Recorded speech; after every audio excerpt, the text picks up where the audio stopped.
But tonight we are talking about a hot topic: from dating to the altar, breaking cycles, raising the standard, and dating with purpose. So we are excited. Over 40 years of being married, father of 4 children, having insight of what it is to continue to grow. We're glad to have him here. Dr. Stephen Pettis, come on, as releasing of this book. Come on to the stage. All right. All right. We are very excited about this. This is one that you have been working and building and teaching and giving people insight, especially at this time, this age, where we find that dating has been very different, right? Compared to how you have been. And so for people who don't know you, you have been married for 42 years. 42 years? 42 years this past October. 42 years. And what would you say, what's the secret to that? 42 years of being married. You don't even look like you're older than 42. What's the secret to that? Well, that's the secret. We're staying young. Yes. Yes, that is the secret to it, is staying young. And so this book obviously is birthed out of years of seeing what has been happening with people and dating and being divorced and single and going all over the place. And so in this book, early in the book, you talk about emotional traps. So we're just going to go in. When you get this book, there's going to be some nuggets that I say that you have to read the book. But early on, the top of the book, you talk about emotional trap. Yeah. And one thing that you said was when you're in a relationship without covering of marriage, emotions get stirred up, like lust, jealousy, stress. And you said something that was so interesting, and it just made me say a pause, because I'm like the Oprah Winfrey. I got the exclusive of the book. Relationship stress can be worse than financial stress. What do you mean by that? Well, I was trying to look, because there's about 17 chapters to the book, and I know I've said a lot. But what was the question? You said relationship stress can be worse than financial stress. Absolutely. I think anybody who has been in a relationship and it hasn't gone so good, you can always make more money. Yes, you can. But emotional stress, that thing, and the worst thing about that, and I've seen this happen, it can bring about depression, and the ultimate harassment to depression is suicide. So nothing gets worse than that. We can have financial challenges, because as I said, you can always make more money. You can always do certain things.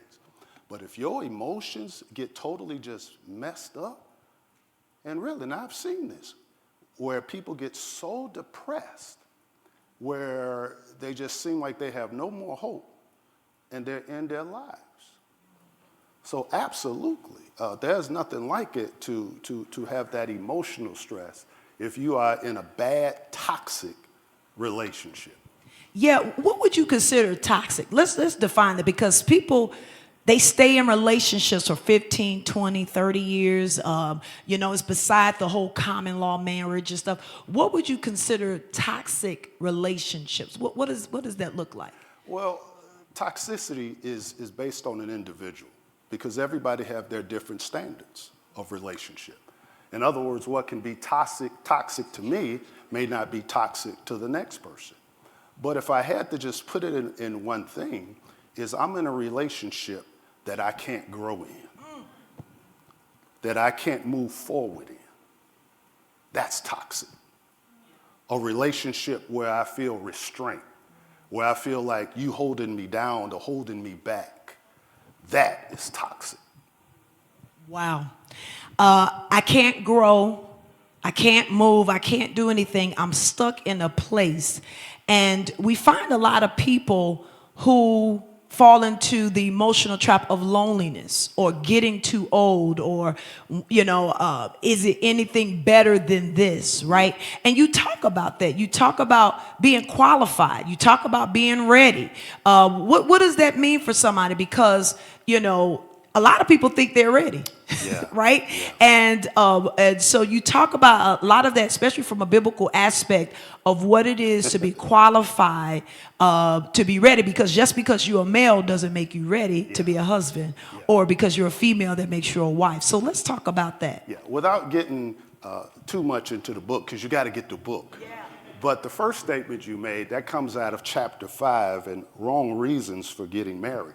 And one of those wrong reasons that people get married is because they're lonely. And that's not a good reason to get married. Because if you are a lonely single, more than likely you will become a lonely married person. So you don't never want to do that. That's one of the wrong reasons to get married, because you're lonely. Now, it's okay to want someone to share your life with, but you don't get married because I'm lonely, because you're thinking that that marriage is going to fulfill that loneliness. And that's not true.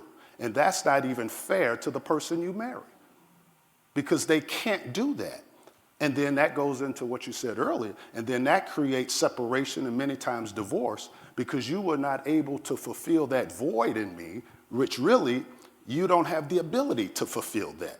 I should never go into a relationship, let alone marriage, and I'm lonely. That's the wrong reason. No different than one of the other reasons in here, you don't get married for financial reasons. Right. Because if you do that, what happens if the money gets low? So if the money gets low, I guess the relationship gets low. So there's an entire chapter in here that deals with wrong reasons to not get married. Then there's a chapter that deals with right reasons to get married. If you could give us one right reason to get married. Now, we got the wrong reason. You ain't got no money. You shouldn't be getting married.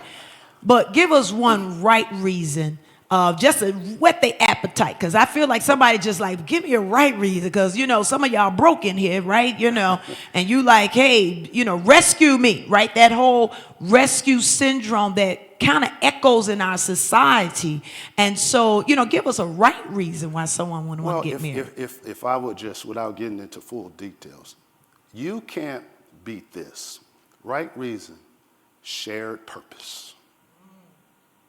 We both come together with a shared purpose to bring about change. It gets no bigger than that. The right reason to get married, two people coming together with a purpose to make a difference.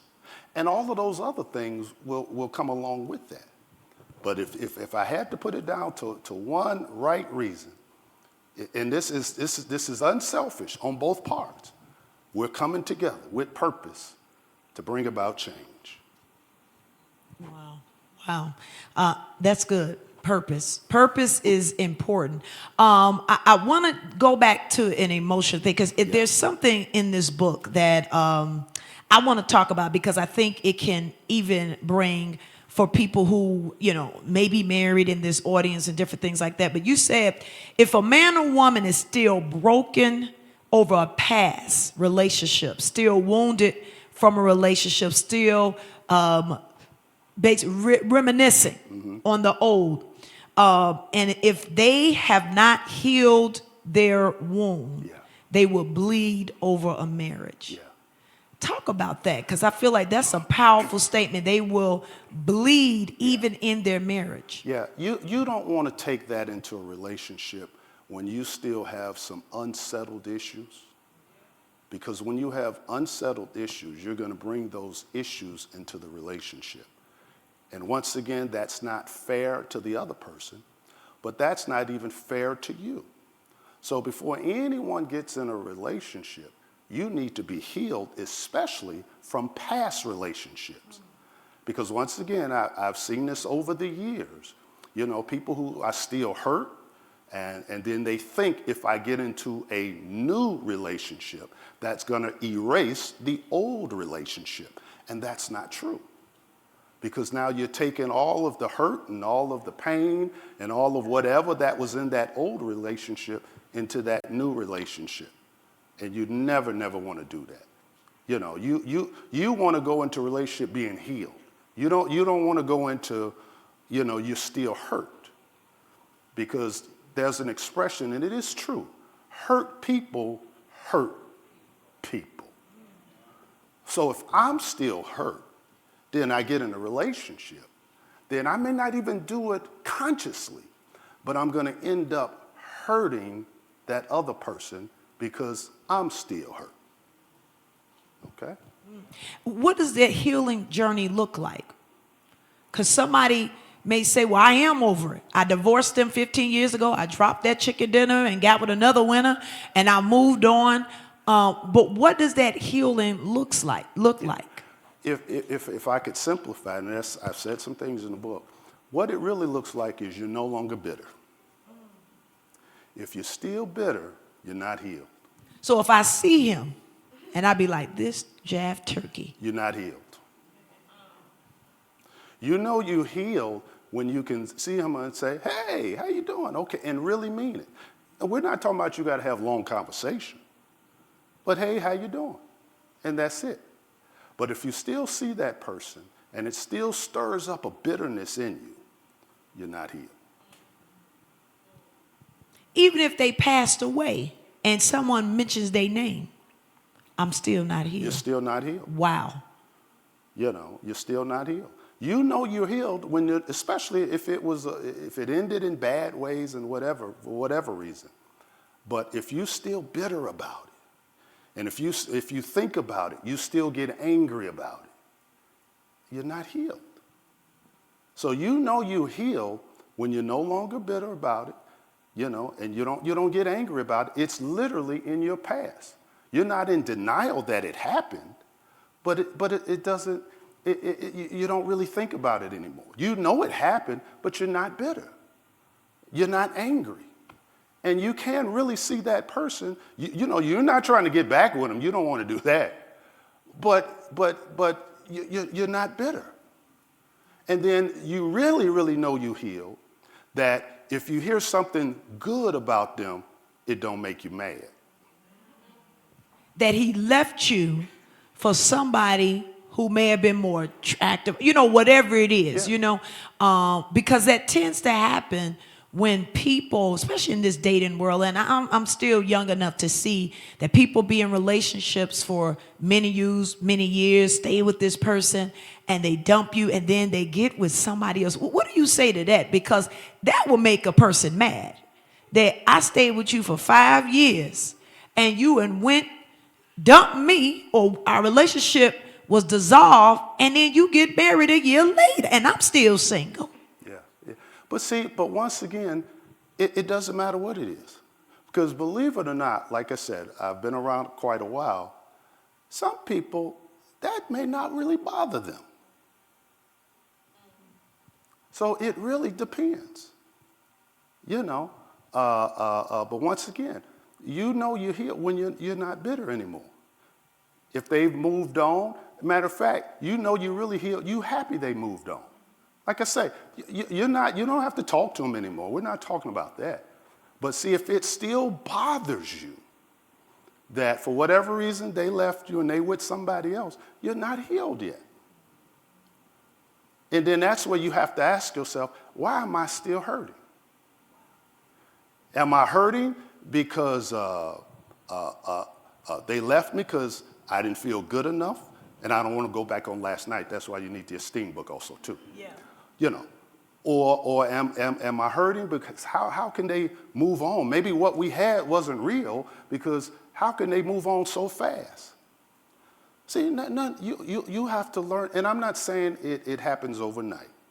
You know, there's a process to healing. You know, only time healing comes automatic if you get a miracle from God.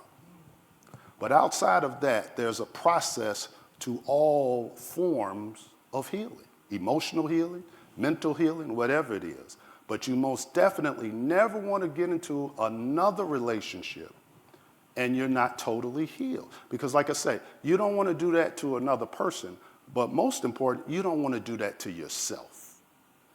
See, because if you get in another relationship and you're not healed, then you're not going to be happy. Because then you're going to get into, you with somebody else, and then in the back of your mind, you're still thinking about the other person. And once again, that's not fair to that other person. And then that's not fair to you to keep going through this emotional seesaw. Don't do yourself like that. Love yourself better than that, where you can be totally free to love. And if I'm totally free to love, then I'm also totally free to be loved. Yeah, that's good. And I say that because, the bleeding on individuals, right? Because you're not totally healed from Joe or, I'm trying to think of another, Jane or whatever the case. And it bleeds and it pours into, seep through your marriage or different things like that. And due to you not loving yourself, right? And that's why it goes with my next question about dating on purpose, and talking about what does that look like when you're dating on purpose? Obviously, you have to be healed, but this day and age, we have every platform available. Swipe left if you like them, if they got a crooked tooth. Swipe right if they got good hips. All types of things. So what does dating on purpose look like? Does it look like, let me swipe left to see if they make a good person? Or let me, go out on a few things and, just check out the land before I make a decision if I really want to do this? What does dating on purpose look like? Well, as I said in the book, the only guarantee I can give, and this is where we bring in the spiritual component, is you've got to learn to trust God and allow God to lead you. And if God is leading you, you won't make the mistake. But if you're dependent and trusting on yourself, we all have the ability to make mistakes. But now, if I'm trusting God and allowing God to lead me, then I won't make that mistake. See, because now if I'm dating, as I said in the book, the purpose of Christian dating is ultimately to get married. And we explain a lot of things here in the book. If I'm not ready to get married, I'm not ready to date. See, because when you do that, and as we said in one of the chapters, when you start dating, get in a relationship, and the outcome is not to get married, then you get your emotions tied into it. And once again, don't do yourself like that. Love yourself enough where I don't get my emotions tied into something that perhaps can be temporary. Because sometimes when we make those temporary decisions, then it takes us years to get healed. So basically, if I'm going to start dating, that's because I'm ready to get married. Okay? I'm dating because I'm ready to get married. I'm ready to get married. But I want to see the land because the land is so full and beautiful. Yeah. And, some people, I'm going to keep it real up in here. Yeah. You see this and I've heard something from somebody. I really don't know what I want. So do you think that this person should be even putting themselves out there today? I don't really know. Do I want a man without kids? That's why we did the pop the balloon. Do I want a man or a woman who, maybe a blue collar worker? And I'm just, that may be superficial things, whatever the case. However, where your standards at. So with people who don't know what they want, should they enter into this dating arena? Yeah, absolutely not. Because when you don't know what you want, you're called what we call confused. Confused. And if you're confused, then you open that door for anybody coming your way. See, because one of the things I've learned, once you really know what you want, you also know what you don't want. But if I don't know what I want, then I don't know what I don't want. So I'm confused. I'm kind of all over the board. Do I want a cab driver? Do I want a post office man? Do I want a woman who works? Do I want a woman who cooks? Depending on you, get so confused. You're a woman. Do I want another woman? You literally can become, and I said that deliberately. Now I know some of you could be like, oh no. But when you are confused, you open that door for just about anything to come your way. Because you are confused, because you don't know what you want. And when you don't know what you want, you don't know what you don't want. So if you don't know what you want, no, don't do anything until you know what you want. And then you don't want to get caught in, like you said, everybody, then you trying everything on the menu. And in these times, it's dangerous to be trying everything on the menu. Yeah, because that menu may have some pork that you shouldn't be eating. Or it could be what called imitation crab. Y'all get what I'm saying? Yeah, yeah. Because when you get in, you're like, this is an imitation. I thought you said you were Sammy, Yeah, but you're really Cindy. yeah, If everybody get my drift, because imitation out here is real. yeah, yeah. And I want to say this, that sometimes people need to see baby picture. Let me see your baby picture. Yeah. How you was when you was yay high. You know what I'm saying? Baby, at these days now, let me see a birth certificate too. Hello. Let me see, what's your birth name? No, but that's real. That's real because that's the society we live on and live in where people don't, if you don't know what you want, you're attracting confusion and different things like that. And now they have so many different terms. I know, you've been married for 42 years, but they got hobosexual, which means that you just got a man who just want to live with a woman because he ain't got a place to stay. Y'all didn't hear about that? Hobosexual. They got that going on. You got people who out here who just saying, well, I am fluid. Y'all heard these things, and maybe you don't. You're going to learn it today. Fluid. And fluid means, I'm just exploring. Maybe you a man, but you like men and women. Or maybe you a woman and you like women, men, and those who dress like a man. You see what I'm saying? And there's so much going on. And even in the Christian world, unfortunately, that I have to even bring this conversation to you. Let me inject this too. With that, and what I also meant, it can be dangerous. There are diseases out there that can kill you. So you don't want to be going over the whole menu because you might just find the wrong thing and catch something that can kill you. So if nothing else, I want to save my life. So it goes back to what we said. I need to know what I want. And don't think for a minute that sometimes, you can think, well, this person, they sing whatever. No. Sometimes the most cleanest looking, nice dressed looking person could be the one who can be carrying the deadly disease. That's real fact. Once again, I got a lot of stories on that. So if nothing else, you don't want to be experimenting all over the place because you've been ran into the wrong person, and now you really need a miracle. So if nothing else, you don't want to do that. Yeah, that's real. That is real. There is a place, I won't say the place because, we airing this, where it's everybody and their mama has that package. Yeah.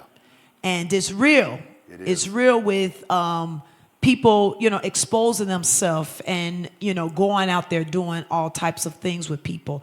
And so you talk about dating on purpose. How do you feel about, people writing down a list, right? This is what I'm believing for or wanting for. And then I'm going to go a follow-up question. And we have those little pieces of paper on your table. So we want you, if you have questions and you don't feel confident, I'm going to pull a Ricky Lake or Phil Donahue while I go around.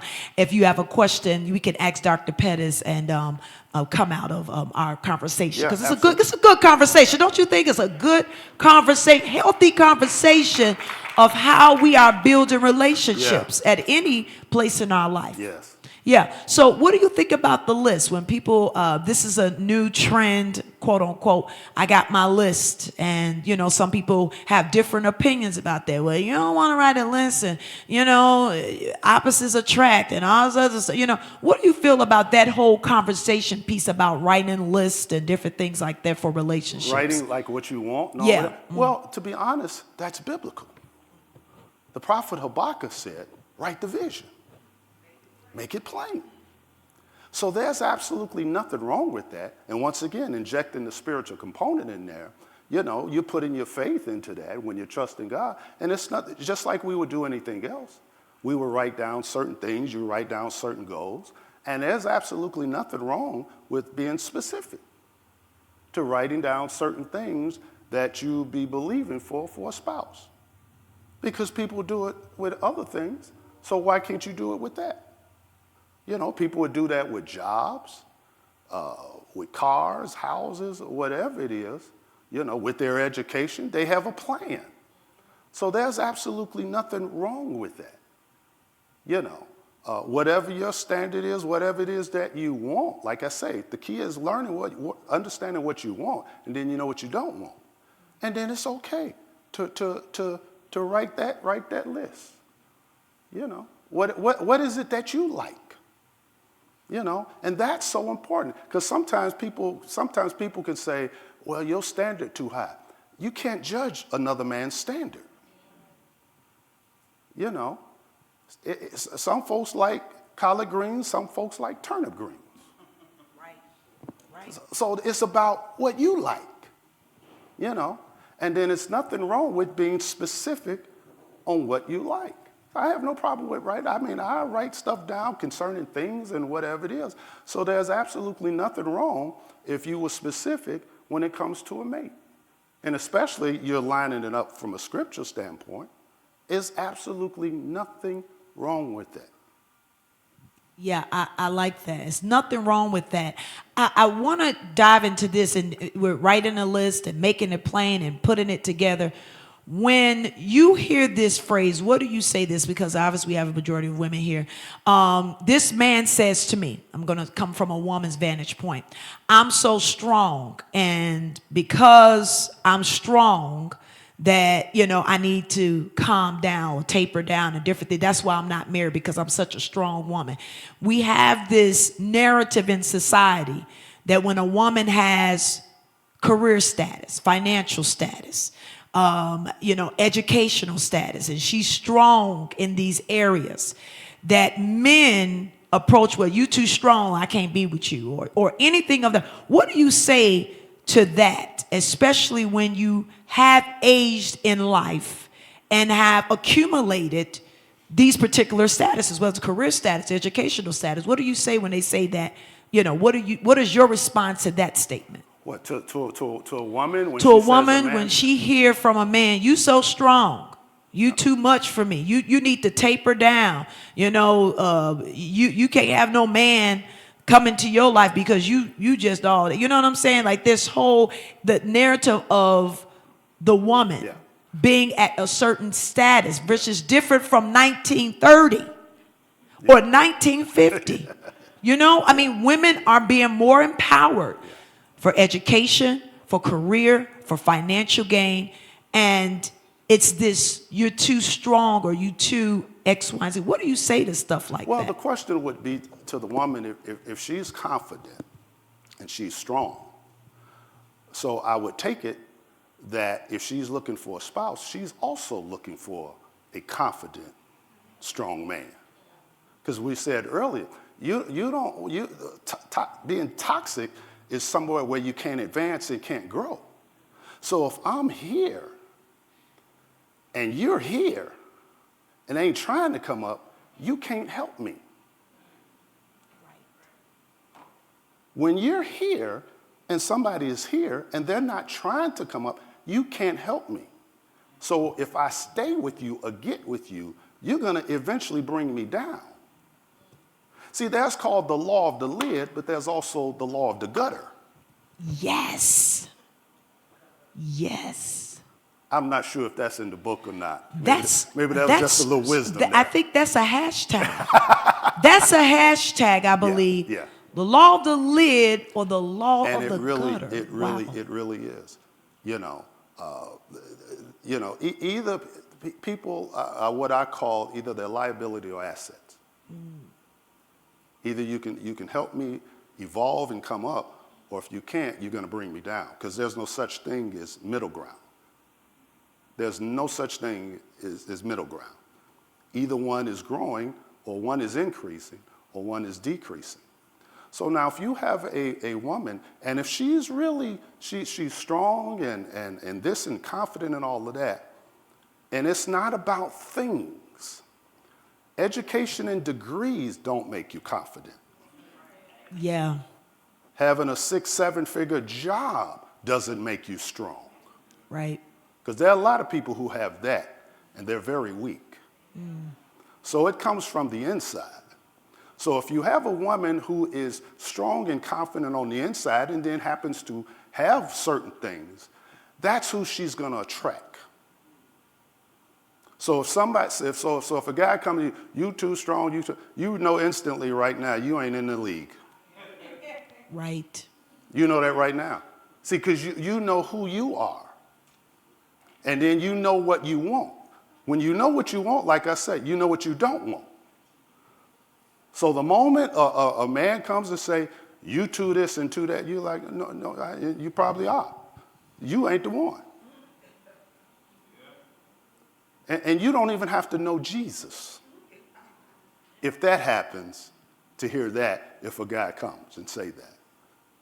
Because the only thing, when men talk like that, they're only not, and that's a whole different subject, they're only showing their own insecurities and their low self-esteem and their lack of confidence. Because strong people like to be together. Ooh, say that again Just for the people like in the back. Weak people like to be together. Yes. Because you're going to attract what you are. I've said that for many, many years. But if you're strong and confident, you're going to attract strong and confident. That's a law. You are. You're going to attract that.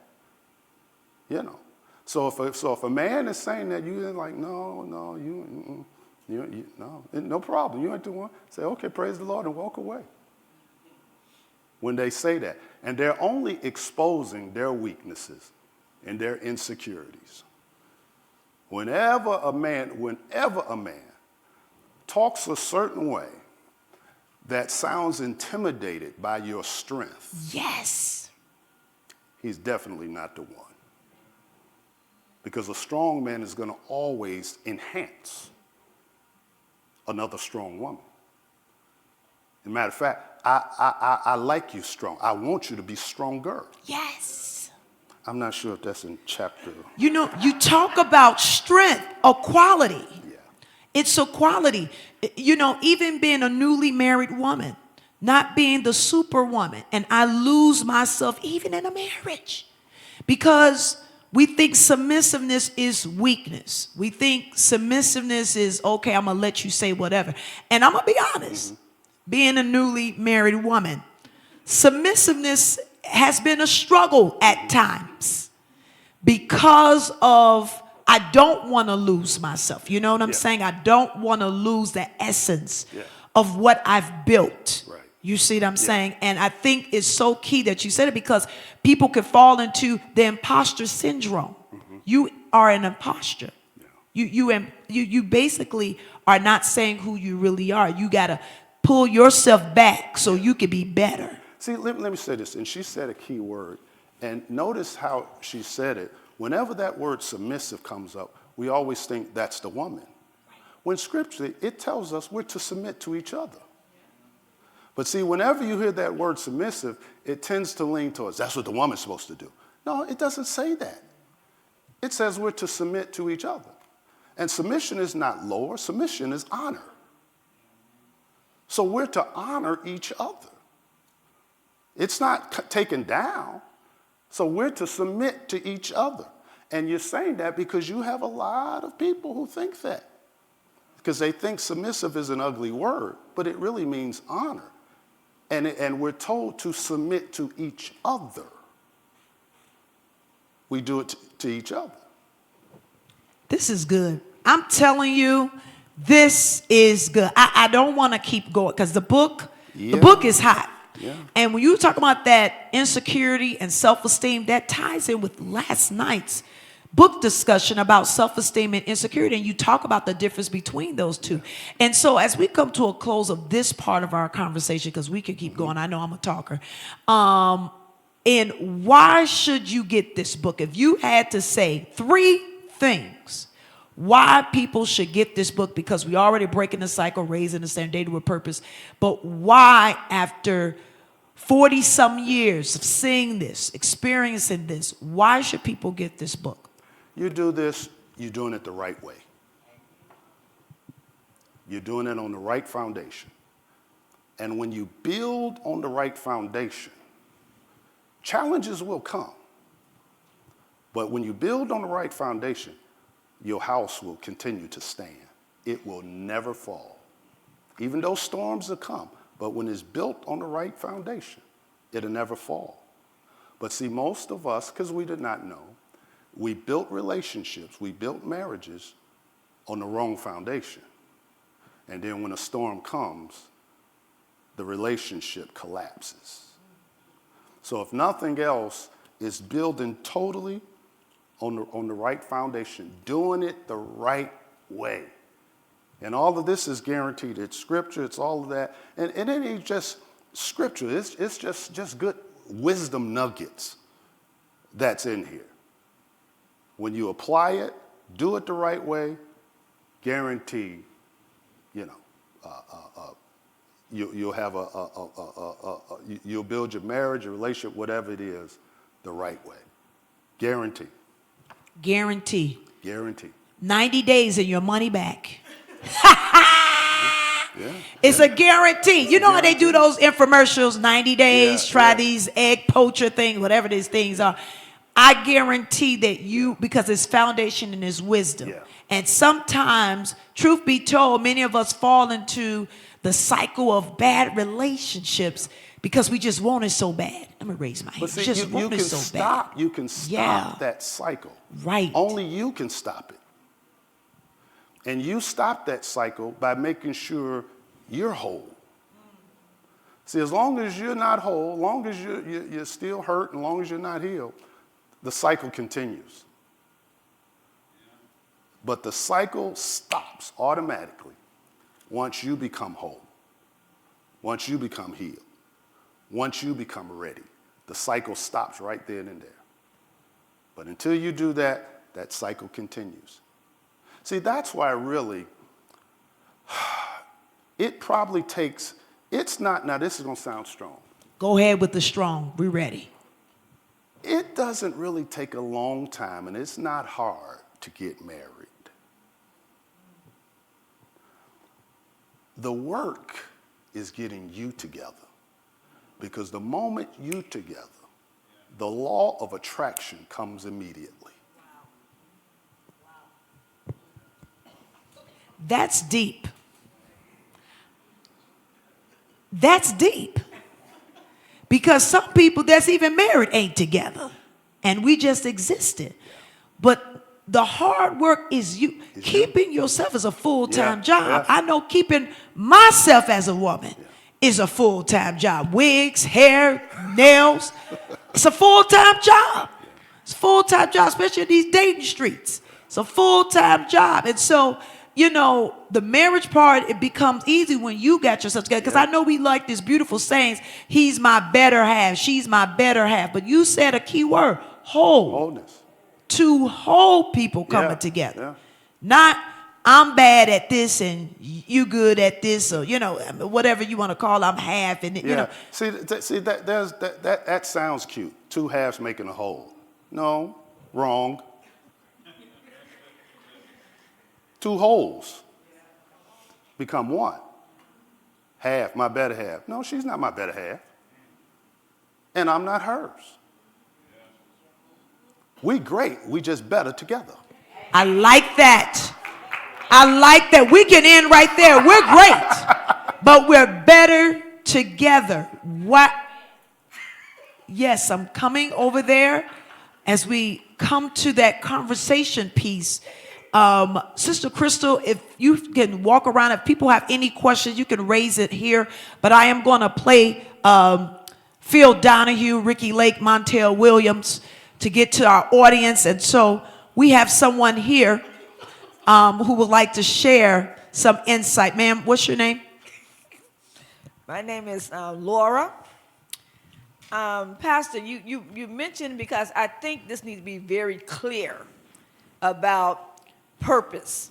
When two people come together for a purpose, what do you mean by purpose? Because it just sounds like, I think you need to make it very clear about what is the purpose. Are you saying the same goal? Are you saying the same thinking? Are you saying the same level? Because when it said two people come together for a purpose, then it said, well, I don't know. I don't even know what my purpose is. So what do you mean they come together for a purpose? If I don't even know my purpose, well, I'm going to marry you and I don't even know my own purpose. Yeah, I was trying to find it. There's a section in the book that talks about that. If you don't know your purpose yet, you don't need to get married. You need to have that ties once again into your wholeness.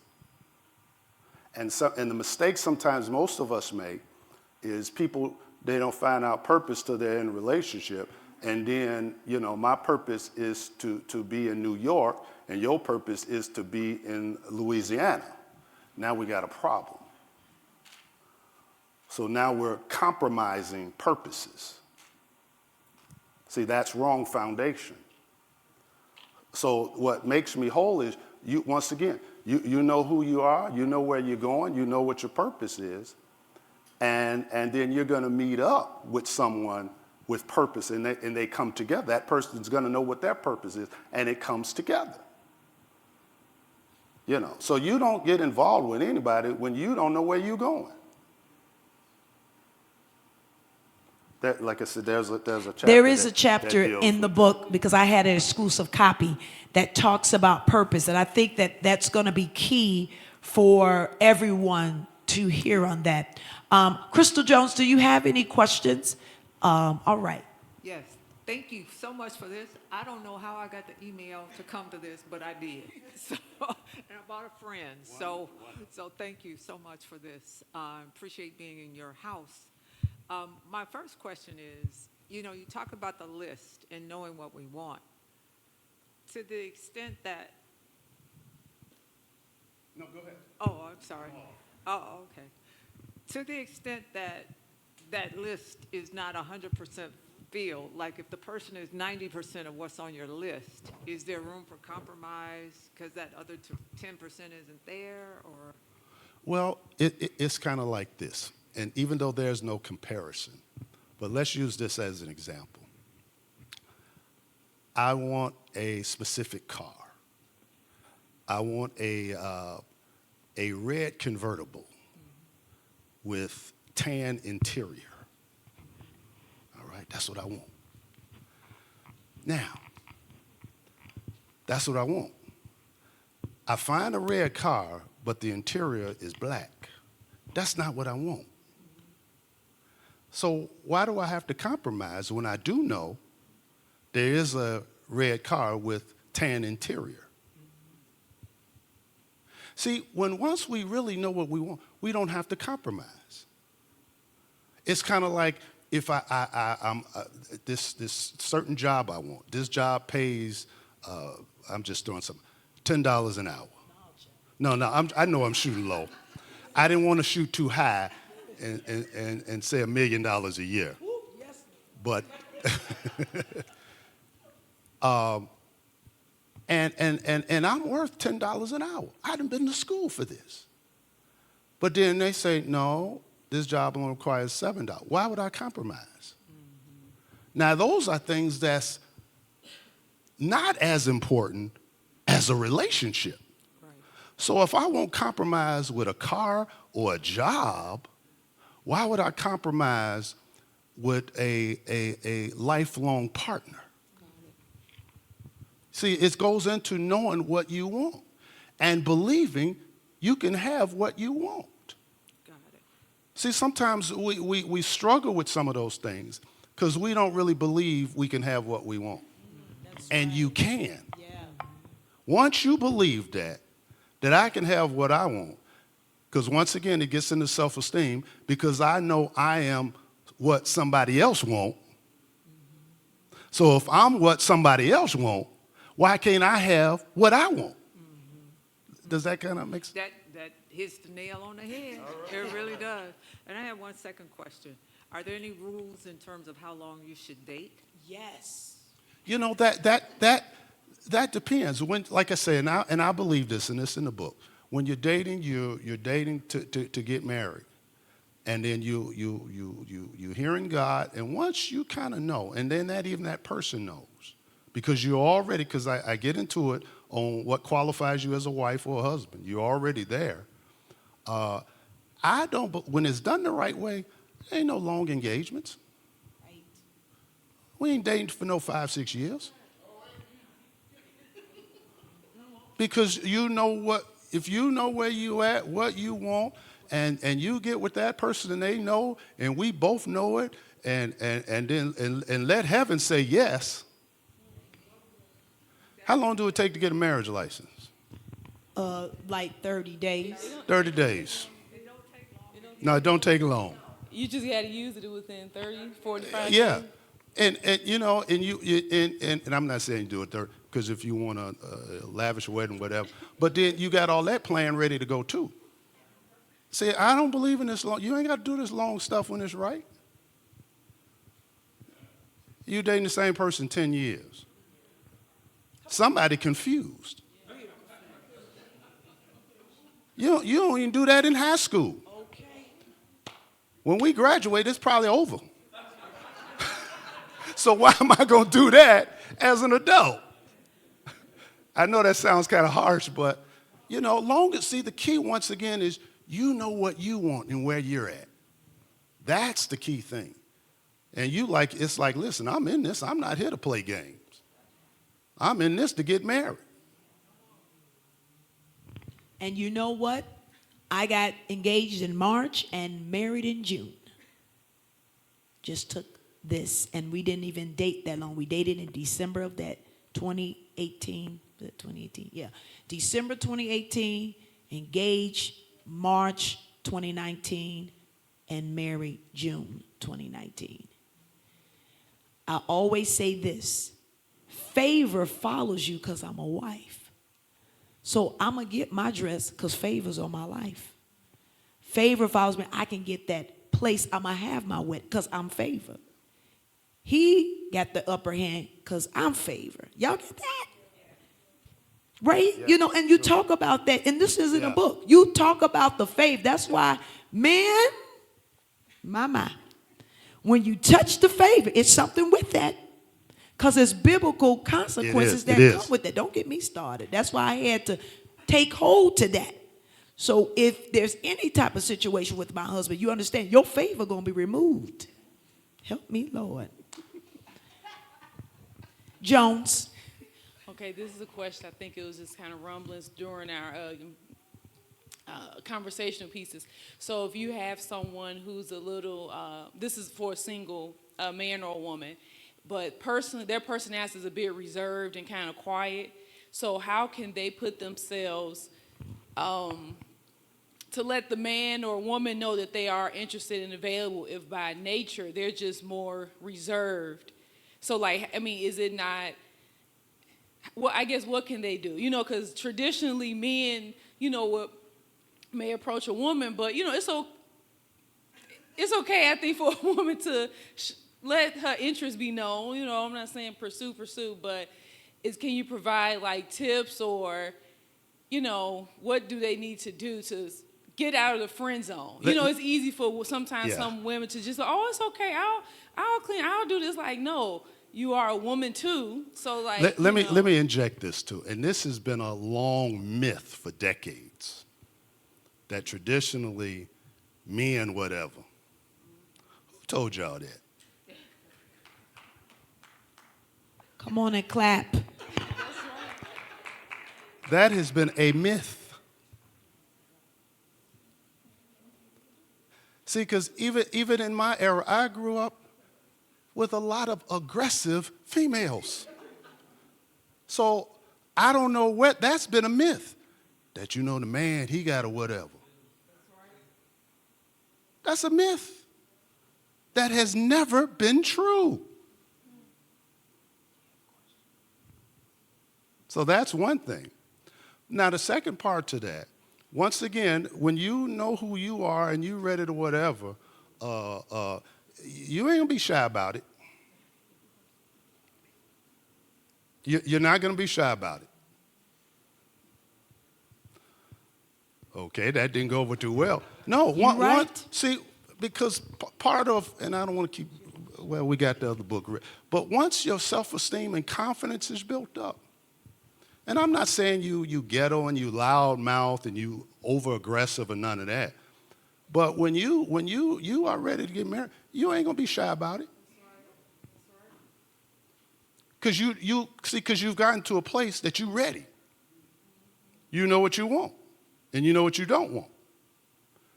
And when somebody comes along and it even kind of look like that's a possibility, you ain't gonna be shy about it. See, if you shy, maybe you're not ready yet. Right. That's good. That's good. You're not gonna be shy. You ain't gonna be shy. Like Shy Brother from 5 Heartbeats. Nice like this. Come on. You ain't gonna be shy. That's good. You're not. Dr. Pettis, that's a good not. statement for people right now. Maybe that is gonna free. If I'm still in the shy zone, then I'm not in the bold zone to walk into the marriage zone. You see what I'm saying? Because I'm still shy. Well, I don't know. Listen, if you had 5 different wigs before, what's one more? You get what I'm saying? I mean, you got to be bold in who you are. And sometimes we try to be so many different things. And, you know, the truth of the matter is you really talk about it in this book, especially for women. And I know that, you know, that probably a whole nother conversation. You have such a heart for women and building women up because you see how they fall prey to stupidity with men. And I'm not talking to the men in here, but I am. Stupidity. Yeah. And so, I like that you said there's a boldness that come for women and everything it like will. that. It Yeah. will. Yeah. But like I said earlier, that's been a myth. That, as a woman, no, let him. That's a myth. That has never been true. Ask your mama's mama if she's still around. That is a myth that has never been true. And we just bought into that and carried it on, and it's been a myth. It's just like, and I'll tie this in, this is a funny thing, and we learned this a few years ago, when, like, if you were cooking a big neck bone, a big piece of meat or something, and they say you cut off the ends. And we used to do that for years. You cut off the ends, and then we found out people cut off the ends because the pot was too small. Wow. And that was just a myth. You cooking meat, cut off the ends. And people only did it many years ago because the pot was too small. It's a myth that the man's supposed, that's a myth. Give me them ends. Give me them ends. Tired of cutting my food off. Go ahead. Okay, so I think the question comes in, how do I not get in a space of being like false about it, like desperate? What's the difference in the desperation versus the boldness? I think that's my question there. See, once again, I'm not saying you personally, but once your self-esteem and confidence is all built up, you're not desperate, because desperation is fear. People get desperate because they're afraid. I'm desperate because I fear this will never happen. So I get desperate. But once that confidence and all of that is built up within, you're not desperate at all. And that's not taking away the desire, but you're not desperate. See, because if I'm not desperate, then anybody just can't walk up to me, because I'm not desperate. Either I got my list or whatever it is, or I know exactly what I want.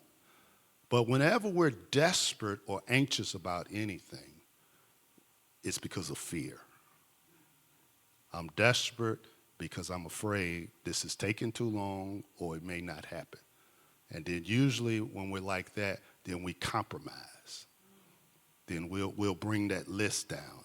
It started out this way, but now we done just brought it down where that list, you can't even identify that list anymore. We now have an entirely different list because we've compromised and we have fear and all of that. But the key is get you together. And trust me, the rest will take care of itself. That's a huge thing. Huge. And sometimes in that probably, well, I don't want to keep tying into last night. That's why I was so adamant about writing that self-esteem book. Because that's the key to a lot of stuff. Sometimes we think it's the outer appearance. No, it isn't. I've seen people over the years who, statistically, people would say don't look like much. But they ain't got no problem getting anybody because of what's on the inside. That's the difference. You ain't lying, because I be seeing ugly people all day long. They be so confident. I be like, go on vacation. I be like, my God. I mean, real confident. I mean, I know even areas of development as I've aged and different things like that, and I don't run like I used to, and I'm eating neck bones and, Dunkin' Donuts, whatever I'm doing. And I see a boldness on people that just ain't that attractive. And you see even sometimes attractive women with guys that just don't look what you think they should look, right? It just seemed like a seesaw. Like she is just woo, and he is just ooh. Or you see somebody who's, ooh, my good, he is fine. And when they turn around, they show their girl, I said, my God. And I'm just going to raise my hand. Listen, I've been single for a long time. I've only been married since 2019, so my eyes still see. And I be like, my, how in the world did he get with her, or how did she get with him? One of the most attractive things on anybody, male or female, is confidence and self-esteem. That is the most attractive attribute that anybody can have, is confidence and self-esteem. That's, man. Listen, this conversation going. We're going to take our last question from the lady over here. And, our last question is we got here and here, or which way we're going, Jones?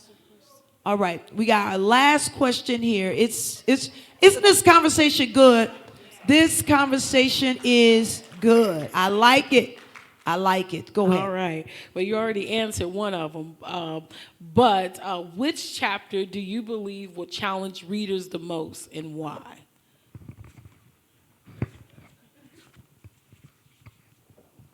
Let's see, it's 17 chapters. What is Christian dating? The dangers of worldly dating, God's foundation for decision making, what should you, when should you date, wrong reasons for getting dated, right perspective or readiness, the weight of marriage covenant, shifting priorities, the need for qualifications, disqualifications, dating as an outward expression, preparing for the altar, from dating to the covenant. All 17 chapters. Yes, come on. All 17 chapters. That's married with that self-esteem book that's out there on that table, because self-esteem is a big thing. It's a big thing. And I tell people all day long, just because you get in a relationship, you get in a marriage, and you still dealing with insecurity or self-esteem, listen, that person can't fill your bucket. They can't fill your bucket if you don't know how to take care of yourself. The self-care is really important, especially in these day and age and stuff. I'm just encouraged by this conversation. Are we encouraged by this conversation? It's intentionality, dating to the altar. It don't take long. And I just love this all day long. Dr. Pettis, we're glad to have you here. We're glad that everyone has come here today to share in this book release. This is going on tour. If you didn't know, it's going to be going on tour. And this is just one of the stopping grounds for this dating to the altar, because we know that people need to hear this to date on purpose and break cycles and trends that's been happening in our world society. So let's give it up for Dr. Pettis. We thank you so much. He's going to be in the back signing this book. The book is only $20. Somebody say $20. That's nothing. You can't even get really a sandwich. Somebody told me they went to Arby's spending $30. And I don't even know why they went to Arby's. spending $30, talking about give me some fries with no salt on it and having steakums and stuff. Come on. Spending all this money on some food, but let's invest in our growth. Let's invest in our time. We're glad you're here. You were here for a purpose. You were here for such a time. And so Dr. Pettis is going to be there. You may have been too shy to ask a few questions. And you know what? He'll be there. He'll answer those questions. Sign your book. Sign even the self-esteem. We also have other books that Dr. Pettis wrote. Planning your success, your path to your future, planning your life. It's never too old to begin again. I'm starting something in my own life right now that is really pushing me to start over. And it's okay. You don't have to wait till you are, a certain place in your life. Just plan your success. And he also have another book, Faith Builders Workbook, that continues to build your faith up. So all of these books are so good as you're in your dating journey. Thank you so much for joining us here for this book for Dr. Stephen Pettis. We still have refreshments here. Music is playing. Thank you so much. Enjoy each other's company and get ready to sign for this wonderful book.